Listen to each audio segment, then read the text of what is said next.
Good morning to our very exclusive group, our first meeting in the fall season of Eggs and Issues. I want to thank our presenting sponsor, which is New Hampshire Electric Cooperative, and also thank the diamond sponsors for the Mount Washington Valley Economic Council, which include the Bank of New Hampshire, HEB Engineers, and Drive Brand Studio.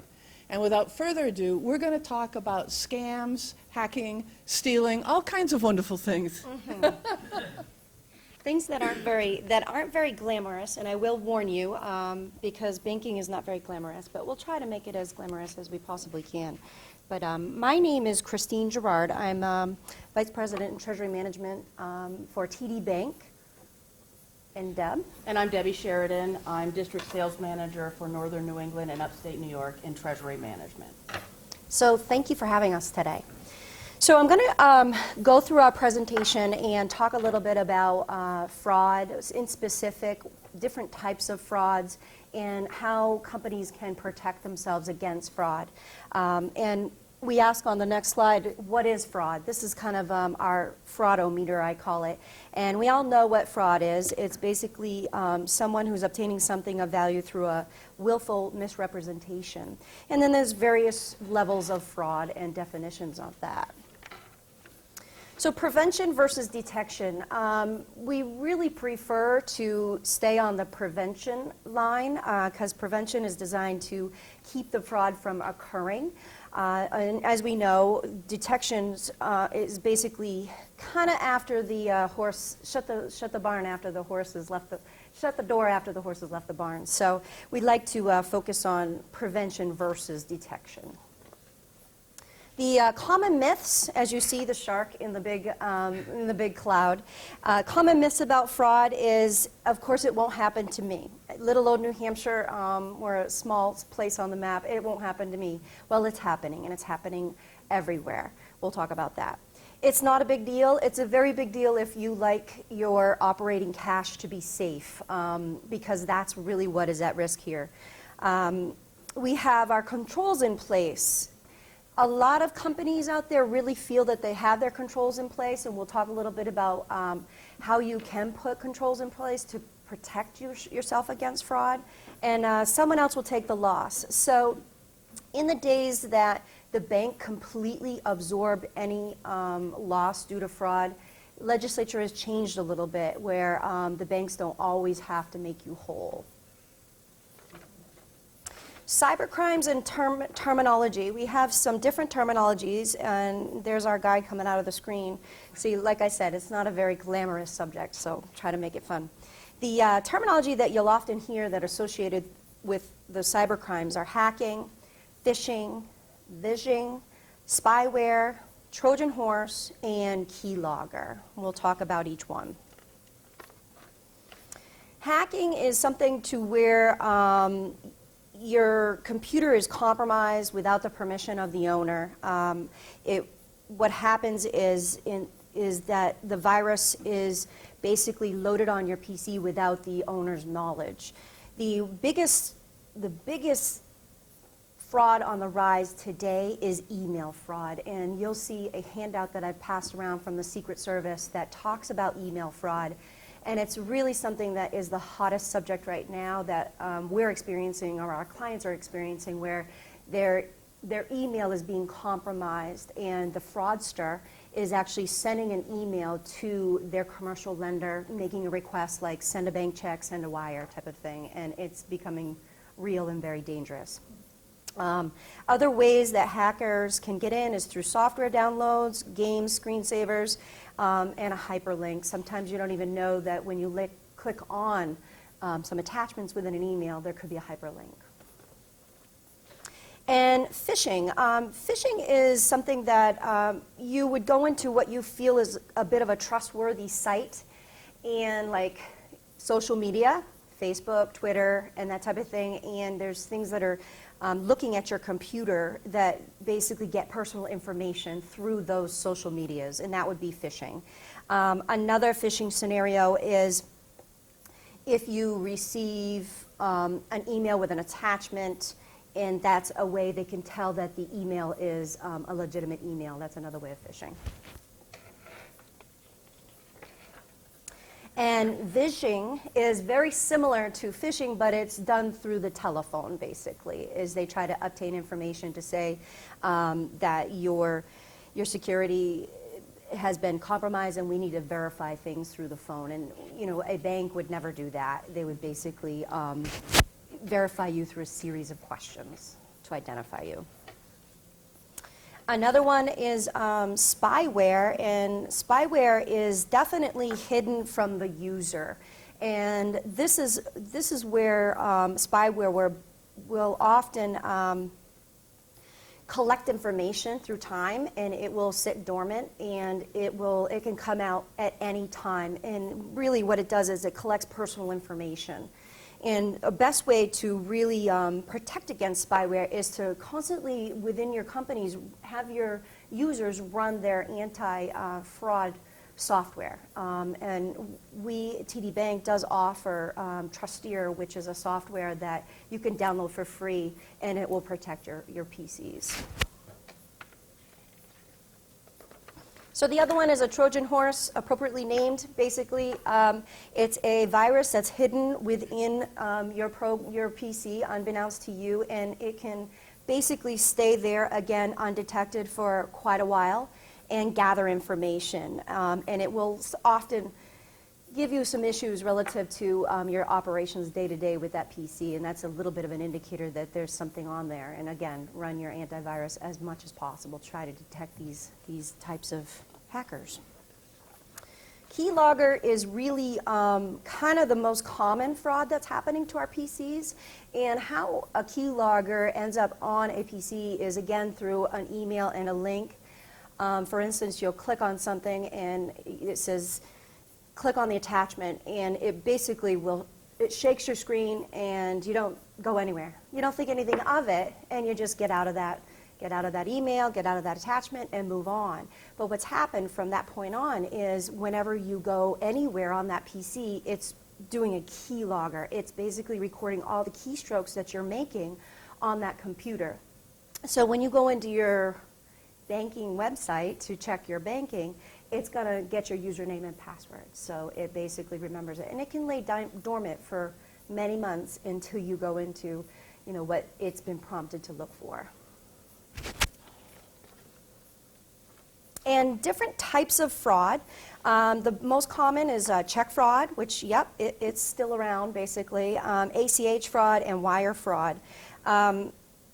Basically, check fraud is something that I will tell you a little bit of a local story. I had a client right here in Wolfboro, New Hampshire, that had suffered check fraud. And it was an actual vendor that provided checks to the fraudster, and they started writing checks all over Craigslist with my client's account number. And there was hundreds and thousands of checks that were trying to clear that account, and they had the protection in place, which is a good segue for you, Deb. Well, thank you.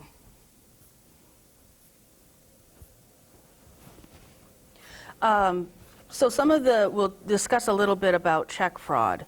And it's the oldest form of deposit account fraud. I mean, everyone issues checks. I've been with a bank 30 years, and checks, you know, they always said, oh, we're going to be gone someday. And the volume of checks has decreased through the Fed and through the banks, but it's still the most prevalent way that people are accessing their money.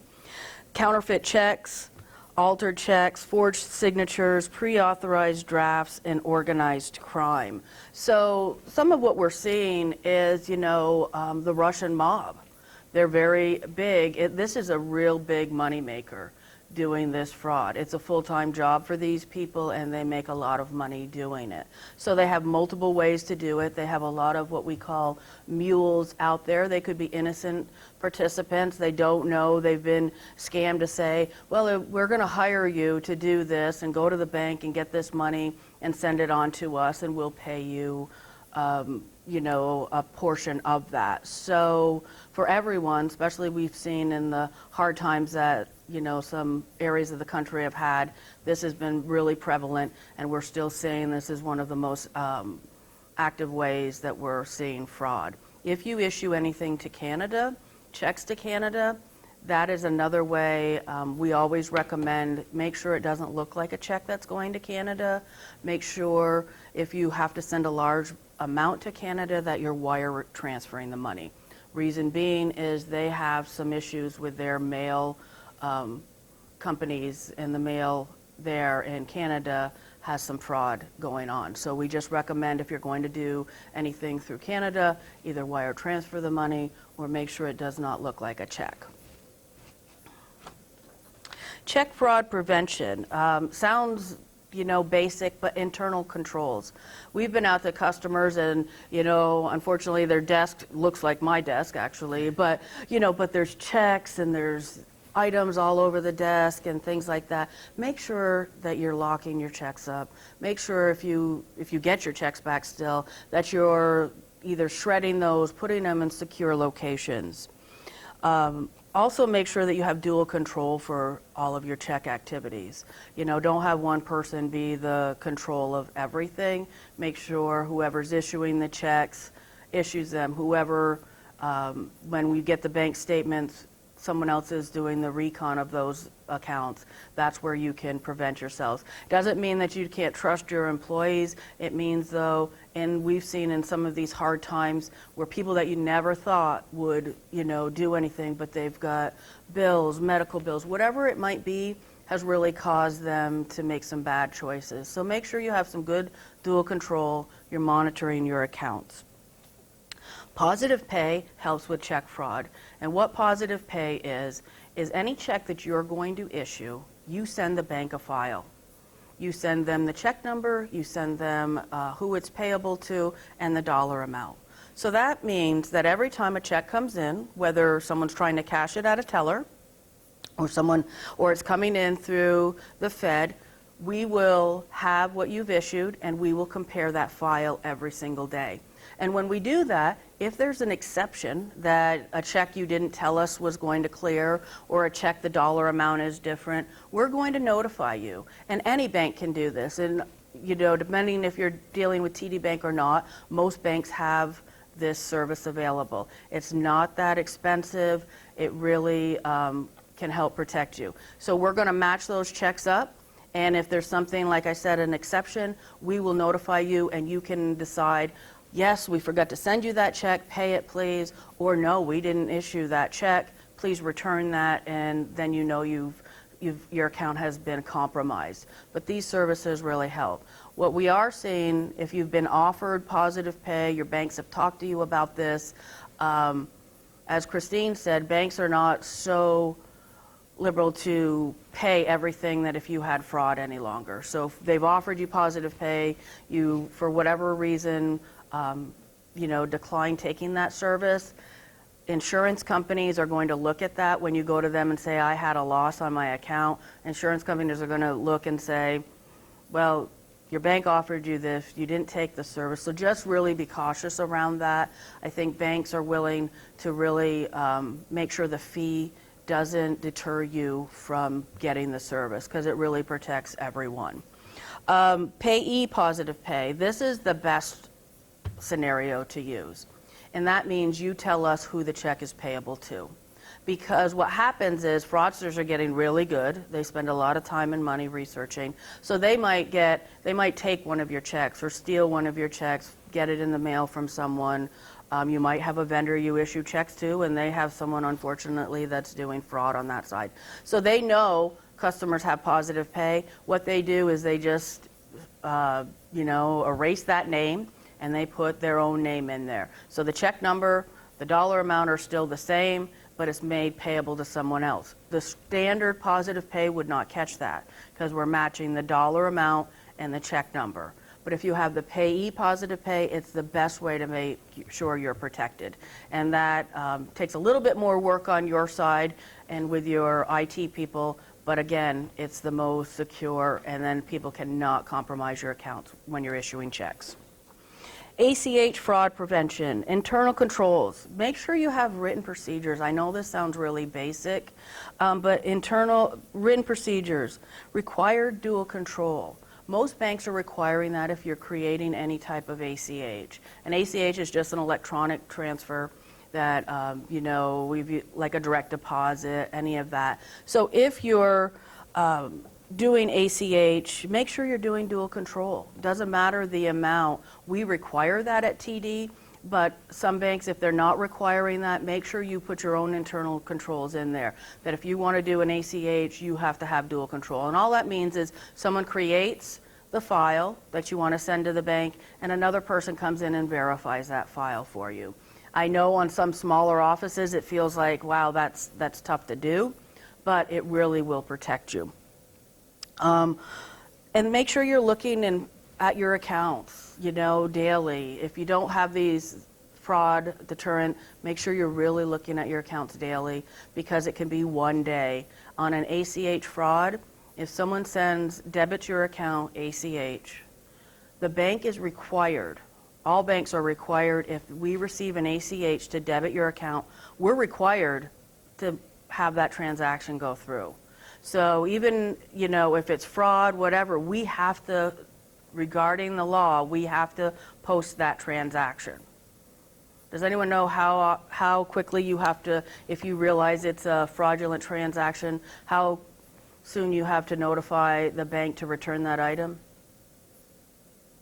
24 hours. Not a lot of time. So 24 hours. So some of these fraud deterrent products will catch these items. They'll make sure that you don't have to worry about that. But 24 hours and the money is gone. And trust me, it's gone to the other bank. They've got and the person, the mule, whoever you want to call it, is sitting there pulling that money out immediately. So your chances of getting that back are very slim. Automated clearinghouse. So it is like anything you do electronically. ACH debit blocks and filters. Again, this is something that you can put in place. All banks have this to offer. Again, the cost is typically very minimal. But what you can do is you can tell them, we have vendors coming in and debiting our account, and these are the vendors' names, and these are the amounts that we're allowing to come into our account. The bank sets that up on our side, and we say, okay, that transaction came in, they've allowed that transaction to come in. If a transaction comes in that you have not told us about or authorized, we return that transaction immediately. That's the only way a bank can return those, is that you've notified us prior to these coming in. So we return them. Most of the time, if you just have a straight debit block, we return them. You won't even know that they've been returned. It never hits your account, and your account is safe on that piece. What there is now that we have, and again other banks have, is ACH positive pay. You can look at every transaction that's coming in that's an ACH item, and you can make the decision yourself. Yes, I want to pay it. No, I don't want to pay that. And you have that ability to do that. Usually it's through your online platform that you're using. Very simple to do, and you just can return the items and you monitor that. If you're not able to monitor them daily, then the best way is to either put a block, which returns everything, any ACH trying to come into your account, or what we call a filter. And the filter means that those are certain transactions you're allowing to come in. And you have those options. And again, TD has that, but all other banks have that service. Very minimal fee, and it's definitely just gives you a safeguard. Even if you look at your accounts every single day, you might be out one day. And if you miss that transaction one day, you have 24 hours to return these items. It's tough to do that, and especially with everyone, at least working with smaller staffs, working with limited resources. We find that these type of tools really help protect your accounts. And let me tell you, auditors love this stuff. So if they haven't mentioned it to you yet, I'm surprised. And if you haven't had fraud yet, fantastic. You're probably on a limited basis of customers who haven't seen that yet. Yeah, yes. You said that you would return those that are not on the list Yep. automatically. Yes. Would it be helpful to business to learn that someone attempted to make that kind of It would, and if you're, that's where we call it ACH positive pay. Other banks might have a different name for that. But that would be where you could see everything coming in. Because we're not even letting it hit your account. It's just going. So, yes. So that's where ACH positive pay, if you want to know who's trying to hit your account, you could do that, absolutely. Yeah. Yeah. Someone could make an ACH Yes. withdrawal. Yes. How would we know that? If you have online banking and you're reviewing your account, you will see either a memo post, or I don't know if everyone knows what that is, something that's going to come into your account that night. Something's going to hit your account that night. You would be able to see that on your online banking. As a pending transaction? Yes. So. And then it would final post that night, and it would show as an actual withdrawal, an electronic withdrawal out of your account. So the only way that you would actually know, to answer your question, is if you're into looking at your account on a daily basis, or you wait till your bank statement comes. Right. And of course, when the bank statement comes, it's way too late. It's too late. Too late, Yeah, exactly, yeah. exactly. Do all banks have the ability to allow account holders to monitor it through, say, what Usually, I haven't heard of a bank that doesn't offer it, but most banks offer an online banking portal, Yes. so you can access to Yeah. view your accounts. Very much like a personal account. Yeah. They offer it for businesses, small businesses, middle-sized businesses, and large companies. And if you're a smaller business, a lot of times it's free to look at that. Again, I caution only because if your control is to look at that every day, there are some times where that's not feasible. And then it's a one-day transaction. So, look at what the cost is, talk to your bank. They don't want you to have fraud on that. They don't want to, see your accounts compromised, because again, when they're compromised, a lot of times you need to close those accounts out. You need to notify everyone, and that just becomes a hardship on any company. So having these will prevent that. Exactly, and they're designed to make it so you don't have to check your account every day.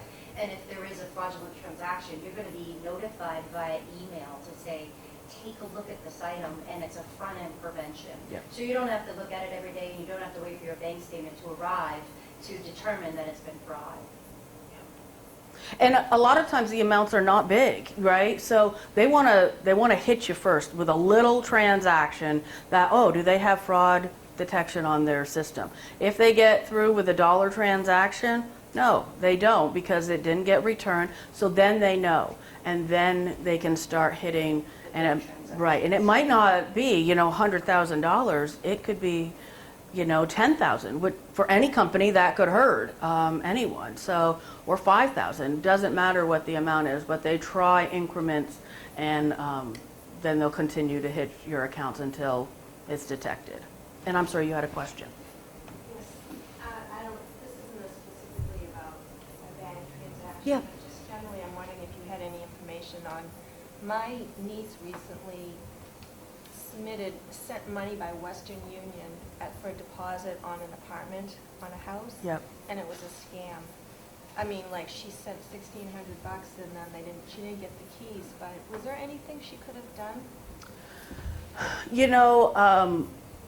It's funny, my son had the same type of thing. There was a rent in our location. I live in Vermont, and there was a house that looked like it was for rent. They went, looked on it. It was on Craigslist.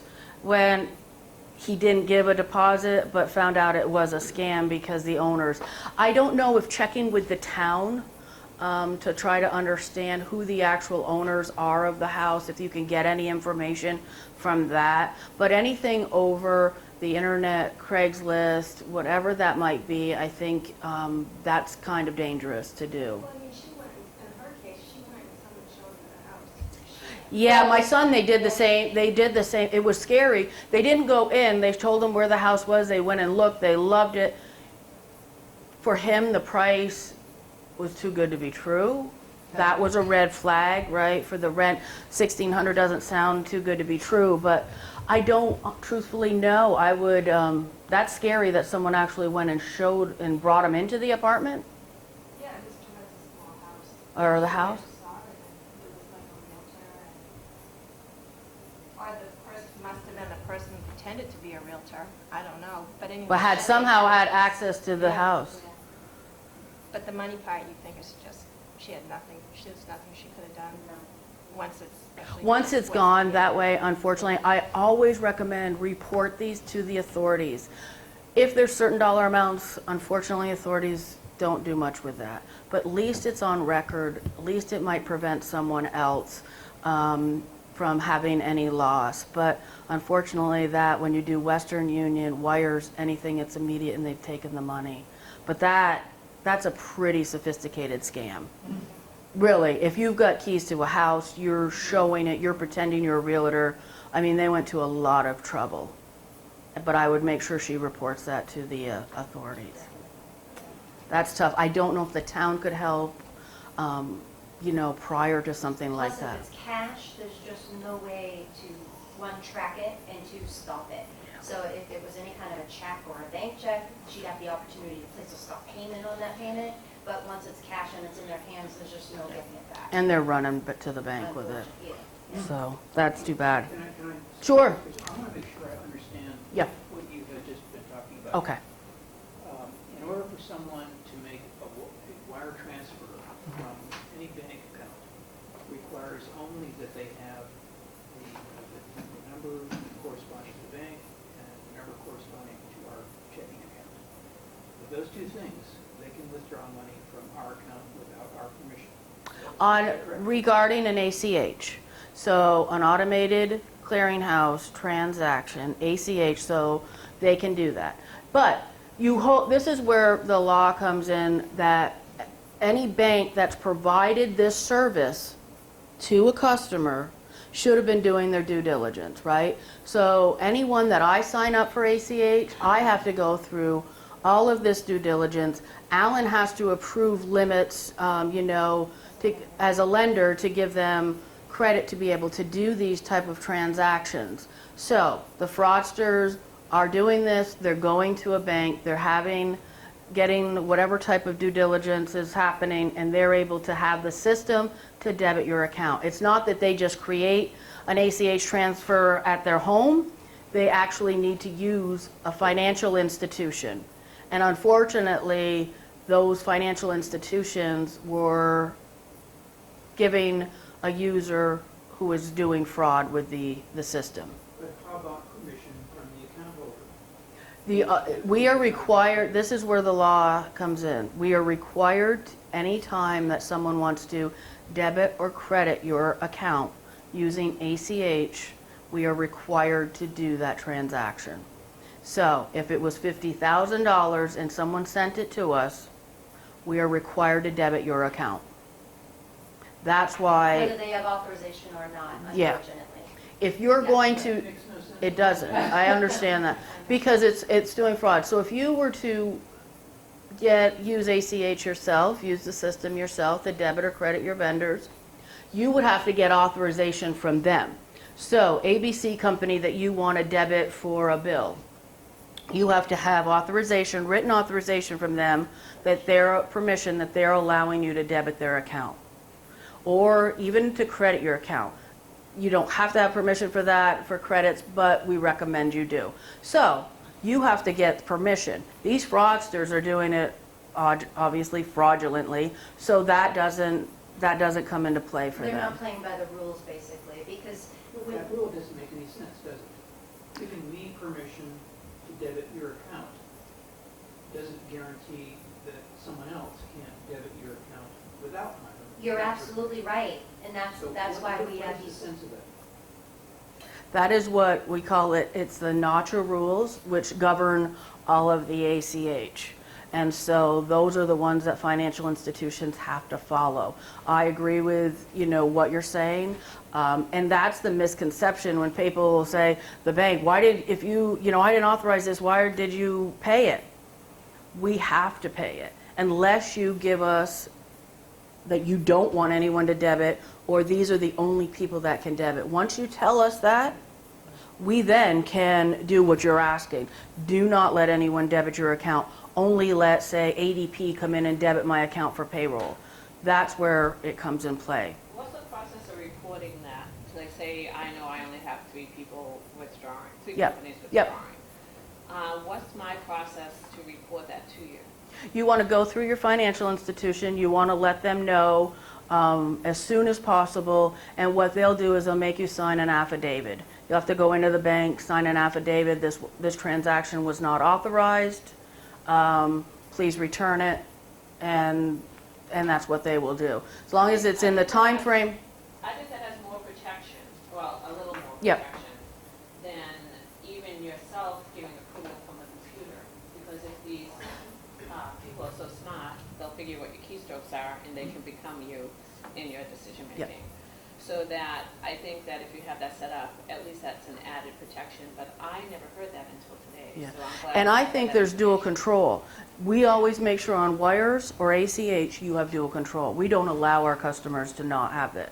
So in your case, you're right, they could get your key logging, but typically they're not trying to get multiple people's key logging. That's too much work for them. There's too many out there that aren't doing dual control that they can go and try to hack them. So if you have dual control, you set up the batch, you set up the wire, you set up the ACH, you have someone else have to come in, sign in, use, we have tokens and all of that information. So they sign in, you create it with your authorization, someone else comes in with their token, their password, ID, and they authorize it, and then it can go. So who's that dual person? Is it the bank?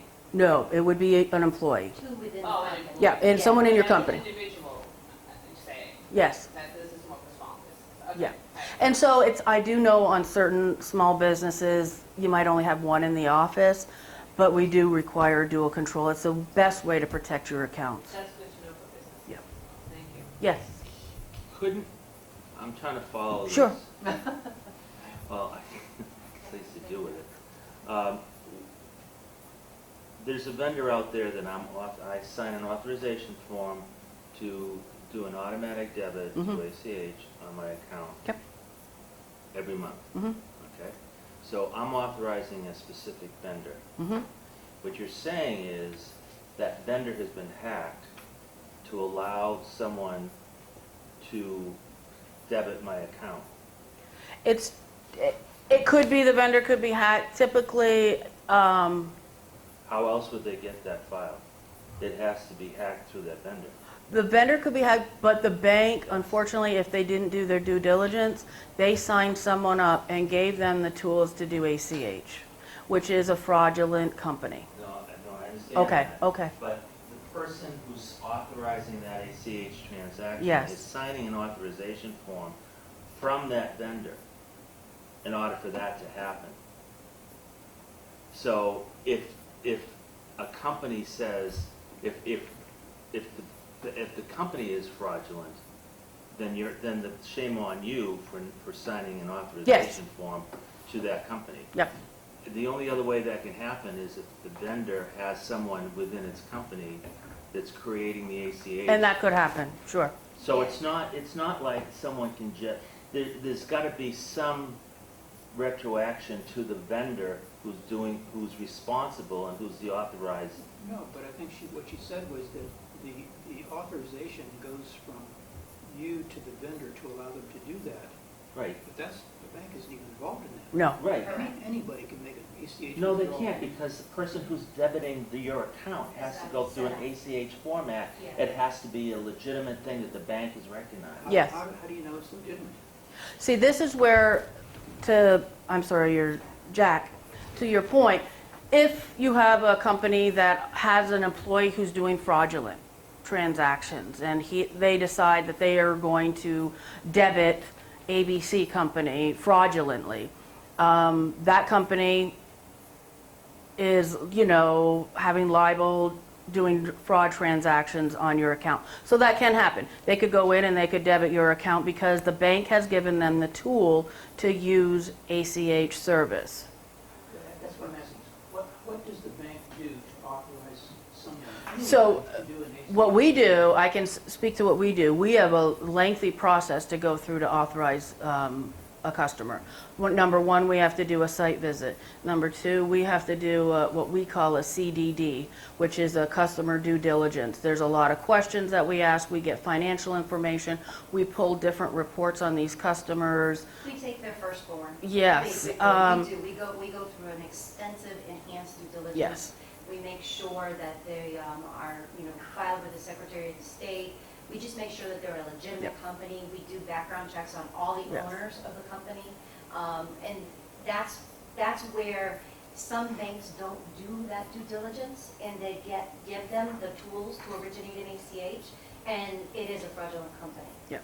And it's if the banks are not doing the due diligence as deep as we are, and that's where that can happen, where they can be set up fraudulently. And we even, Alan would, being a lender, RM, relationship manager, he needs to go in and also do authorization.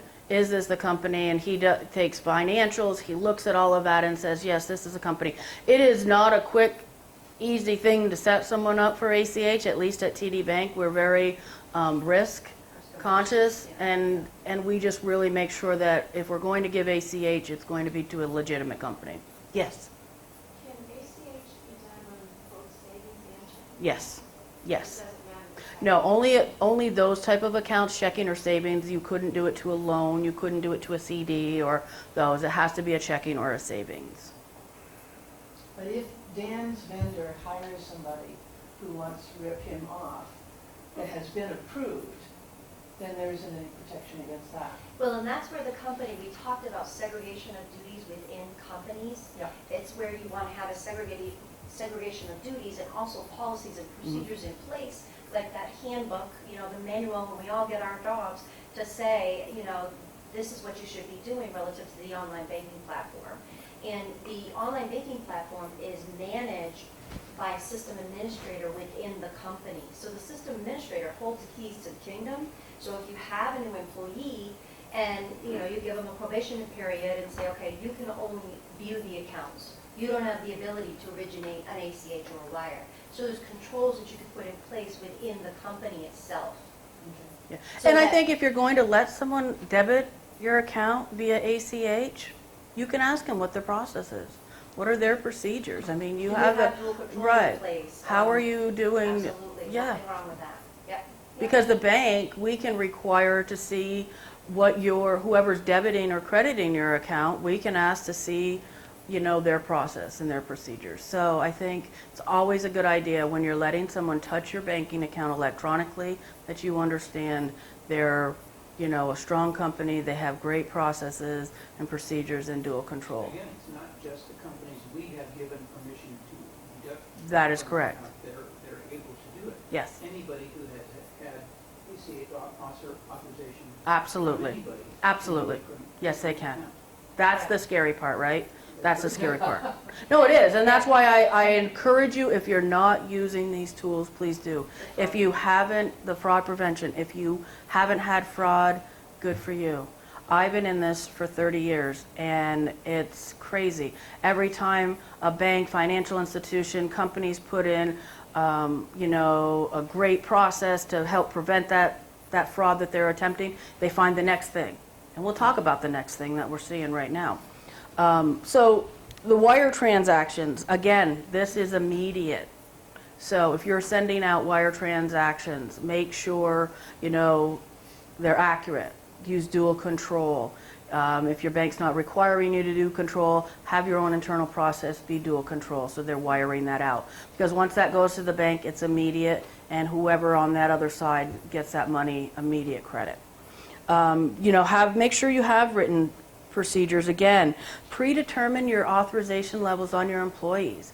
I mean, we all want to believe that we have great employees and they would never do anything, but unfortunately situations arise and we've seen internal fraud. So make sure you give them a certain limit that they can do.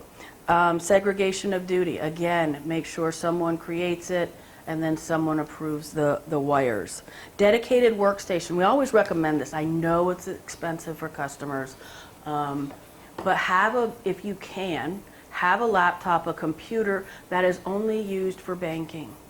That no one else is on there going into the web, no one's on there looking up different information. It's simply banking. If you can do it, that's the best way to protect your accounts, because then there's no other access. It is only banking information. I do know that makes it tough for some. So do's and don'ts, don't use pop or flash drives. The flash drives with your banking information, those can get corrupted, those can get, have information issues. Don't leave one person in charge of all your banking and purchasing. Don't click on hyperlinks. I know that sounds really simple, but don't click on them, because that's the second they can download keylogging, and you won't know it's there. A lot of these antivirus are not picking up on it. The fraudsters are good. It sits on your account. And if you've ever had fraud, make sure you have someone go in and really clean that computer. It's usually an internal, it's like a forensic IT person coming in to try to find that hidden fraud systems. Don't open any emails if you don't know who it's from. Don't. If someone says, well, I sent you an email, but you didn't recognize it, I would recommend you delete it. They'll call you. They'll get a hold of you at some point. Don't leave sensitive material sitting out. Again, you have cleaners in your offices. You have whoever walking through. You don't know everyone that's in there, so make sure you lock it up. Don't leave log-on features. So don't make sure that when you go to log on, it always does it automatically for you. Like You save the know, password, right, save yeah, the password. And no sticky notes all around the screen. Right, right, a password, or a file in your drawer that says password. We've seen some of that. The do's and don'ts. Do limit online access. Make sure the right people have the right authority on your accounts that can view, that can conduct transactions. Do change passwords often. Do scan often for the viruses and spyware. Do lead existing employees, authorities, and exiting employees, excuse me, not existing, exiting employees. We found that some, an employee left, they left on good terms, but you still got their information out there. Everything is online, everything is web-based, so if they were at home, they could access your accounts. Do shred documents, make sure you're doing that. Do update and review controls with employees. And we recommend that you do that periodically. What are they doing on the computer? Monitor that. Run random audits. That's never a bad thing, to understand what's going on these computers. And do secure all check stock, signature stamps, and statements.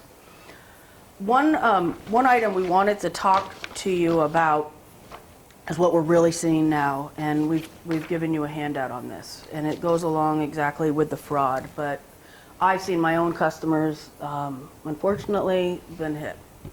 And a lot of attempts right now. So what's happening is they're hacking into email accounts. This is a new one for them, the fraudsters. So they hack into your email account. They sit there and they monitor it for months. They find out who the players of the company are, who transacts business with the bank, what are certain items that you might send in an email that this is a dollar amount that you would normally ask to be transferred out of an account. Again, the owners, what they do, and a lot of times we say these fraudsters, they can't spell well, they don't speak English well, and so you can kind of pick up on this. I've seen them, they're doing really well now. So they're creating, say, the owner of a company's email. You might not notice, but the email looks exactly like their own email, and except there's one letter added, and you don't pick up on it, and it's just a letter.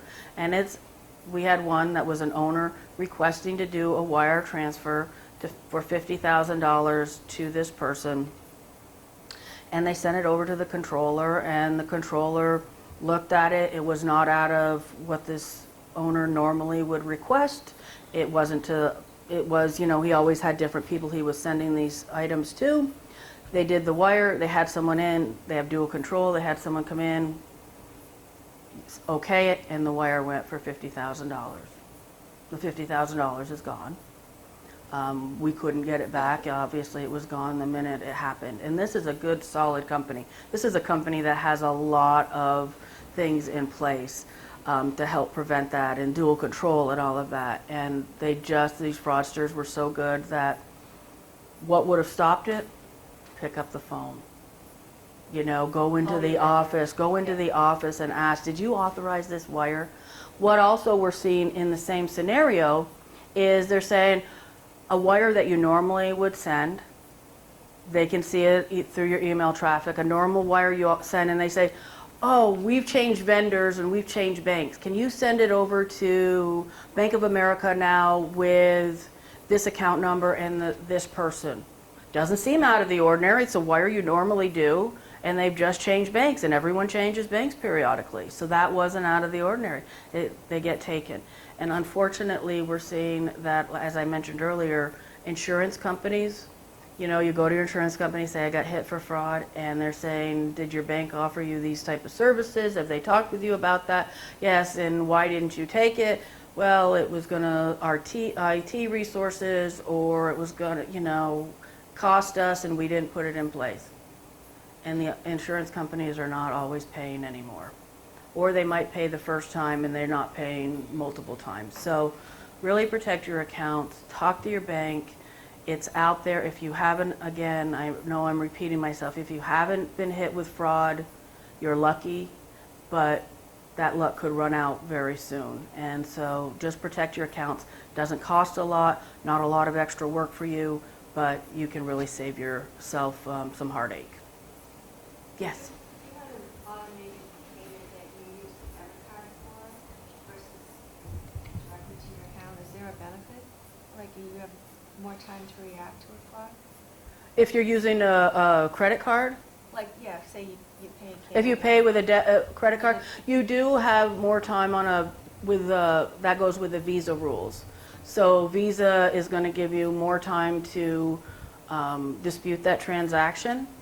And so anytime, you know, if you want to pay on a credit card, that's always a wise decision too. It is, because you're under the protection of the Visa rules and regulations, and you're also under the protection of consumer rules and regulations. The consumer rules and regulations are by far different than commercial or business rules and regulations, because consumers, they've got 60 days to dispute any item on their bank account, period, electronic or check. And that would apply to a business debit card? A business, yeah, if it's Visa embossed or MasterCard, Yep. correct. Make sure you're using it as a Visa card and not a PIN card. A signature-based card. Yep.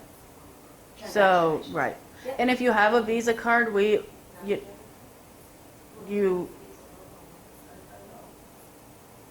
She's talking about a debit card. But if you use the debit card as a credit, as a signature transaction, it would be under the Visa regulations. If you use it as a PIN number, you use your PIN number, then it would be separate. It would- But when you're using a debit card and you have a loss on it, it does take some time for them to do research. That money is out of your account.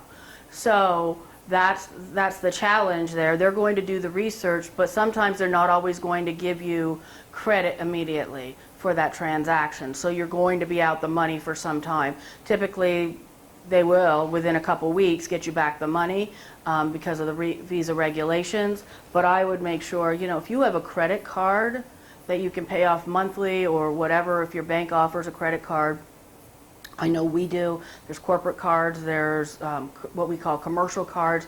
Talk to your bank about that, because it's a good way to do multiple things, to, you know, not have the money using your checking account, but also you know, having some extra float and things that you can use throughout the month. And there's more security coming October 1 for all of the credit cards in the United States. Yes. Whether it be debit cards or credit cards, and you'll see it in a lot of your banking literature or your credit card and merchant provider. And because chip and PIN is coming, the EMV chip, I'm sure you've heard of it a little bit. That they have And in that's a Europe? whole nother subject. Yes. But Yes. that's coming. Any questions? Are you gonna Now talk that we've about the scared chip you. cards? What's that? I'm Are sorry. you gonna talk about the chip cards later? That's a whole nother subject. That would be our merchant representative. That would, we could definitely have her Mhm. come back and talk about that at another exit issue. Just briefly, it requires some different kind of scanning. is that correct? What it is, it requires a signature and a PIN number now. The merchant needs to, they're not just gonna swipe the card anymore. They're gonna ask for a signature and a PIN number now. And so if you do not have If you are not capable of taking the PIN yet, As a merchant. the risk goes on to you. But again, is it a different kind of scanning that reads these chips? You would need definitely new equipment. A new equipment. Correct, and a terminal to upgrade to. And depending on what maybe the equipment you have has that ability. You know, they might have had that in there when you got the equipment. You'll have to talk to your vendor about that.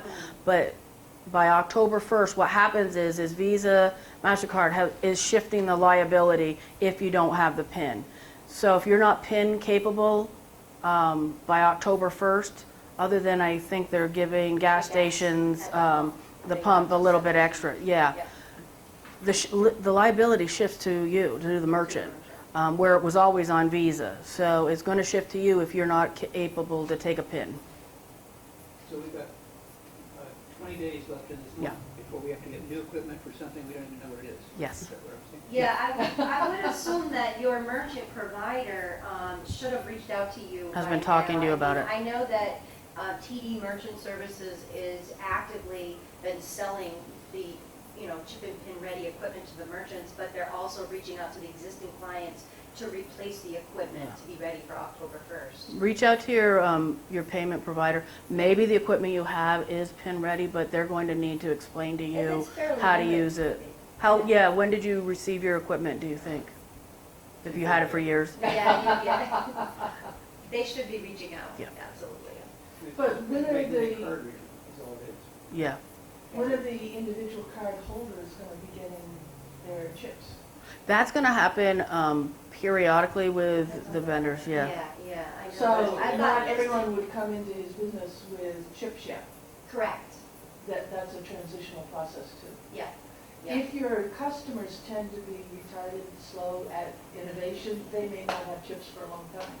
Oh, but some will. Some will. Yeah, their credit card company should send them Yeah. a new chip Yeah. so that they can. Now, could you help me with the PIN? I have a card that has a chip, for instance, Yep. right now, and I have been using it. Well, where does the PIN come in? I don't have to. is You it would now be coming- prompted if the actual merchant is set up. Like right now, I only know that Walmart is set up to accept chip and PIN. Okay, I actually went to Walmart, but where's the PIN number? I didn't have to put PIN number, I just signed, and I used my chip and it has a special machine, but no one requested a PIN.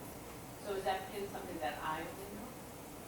Yes. It's your PIN number, like, Yeah, kind of like your and they debit card haven't PIN number. requested that. Yeah, it's October 1st, so they might not have put that They in may not place have on that yours. feature completely. Oh, Yeah, okay, yeah. so that's something. October that would be 1st, you should around- start seeing. Okay. And you're going to have some merchants that are not going to be PIN ready yet.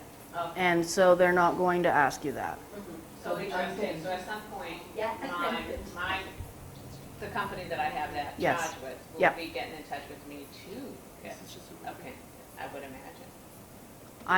I would, if you got a new card from them that Yeah. has a chip, then they should be giving you a PIN. Yeah, I don't have. Then I would contact them. Yeah, give them a call. Well, if this information's been valuable. Well, thank you. And depressing. Yeah. I know, I scared you. Well, let's do it for business. Yeah. Yeah, and talk to your banks, really. Every bank has this. They'll negotiate fees with you, so it doesn't cripple you, but it's good to do. Make sure your employees are all utilizing good measures too. But thank you very much. Thanks for your time.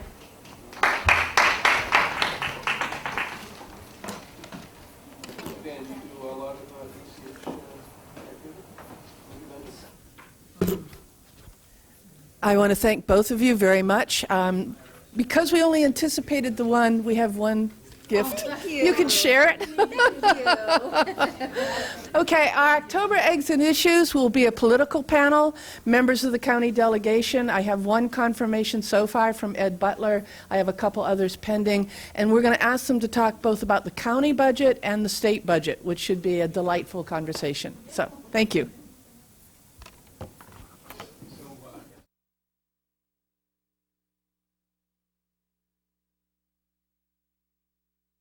Yeah, 250 years ago, on the 1st of October, they signed that piece of paper that made Conway a town. yes, the incorporation, that's right. And most people are familiar with where the courthouse is and the police station, and the original burial grounds were there. And when they put in the bypass, after the covered bridge was burned, they dug up as many bodies as they could, but they did not get all of them naturally, because they were just buried in caskets. So there are still bodies, we believe, in that area, marked by the Anastigny chapter of the DAR. And also, of course, that was the site of the first church with Reverend Norcross. Was that the right name? Norcross, did I get that right? And that church eventually was taken to Mill Street in Center Conway, and is now a part of a private home just beyond Pine Tree School.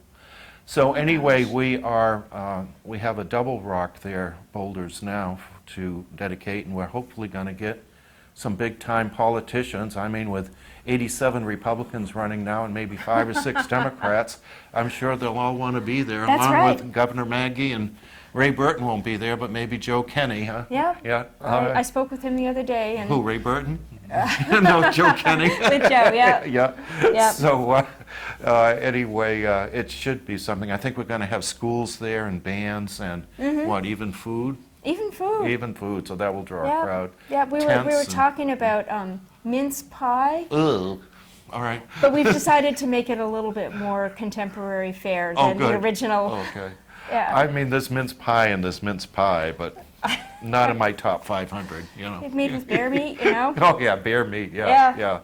All right. And then just after that, the Arts in Motion has decided to put on the play Our Town. Oh, Thornton And- Wilder. Yes. Right, yeah. And that was written about a town in New Hampshire. Yes, matter of fact, my cousin Larry David, his mother was a Whigan, wrote to Thornton Wilder when he was in high school and pinpointed the exact spot where this town would be, and actually, it's a slightly out to sea. Yeah. And Thornton Wilder hand wrote him back a letter saying he had never had anyone pinpoint it quite like Larry had, but please don't tell anyone. Oh, you just broke So that. I wrote that, Thornton, come down. But anyway, it's going to be 2 weekends. Okay. The Columbus Day weekend and the weekend after, and they have shows at 7 o'clock, and then on Saturday and Sunday of the first weekend and Saturday of the second weekend, they'll also have a matinee at 2:30 for people that choose not to drive after dark. No. So that's nice of them to have Do all you have of to those be shows. from Conway to go to it? No, Oh, you can be. anybody Oh. can go. Oh, Our Town. Okay. Our Town, Okay, yes. All right. And also, on Columbus Day weekend, Mountaintop Music is going to present a program, an autumn concert, and you could read the name of the Oh. place. Where is it? Oh, Loined. That's after the beloved former principal at Kennett High School. Yeah, that was after Jack my time, Loined, but I yes. never learned to pronounce his name Yeah, correctly. Loined. Okay. Yes. Auditorium. Yeah.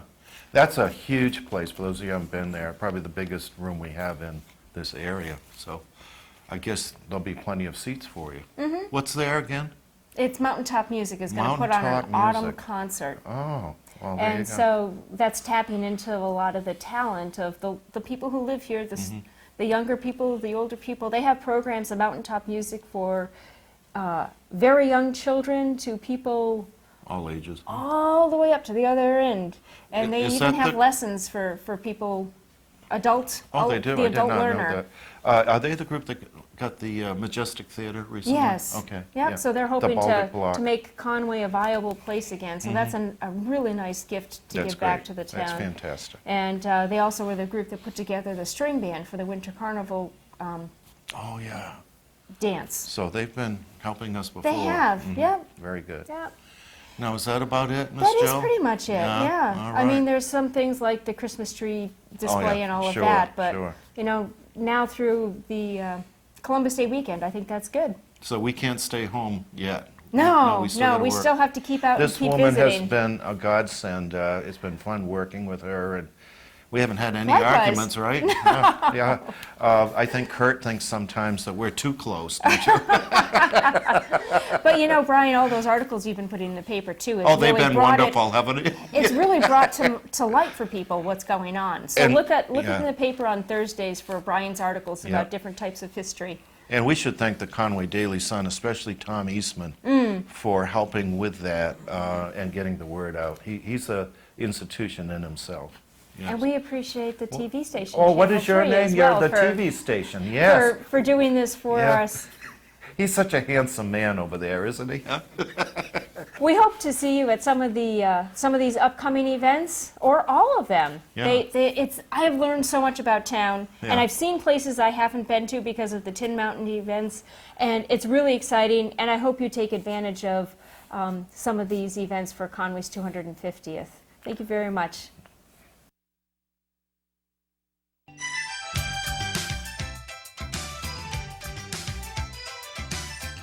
Valley Vision Channel 3. Community television for the Mount Washington Valley.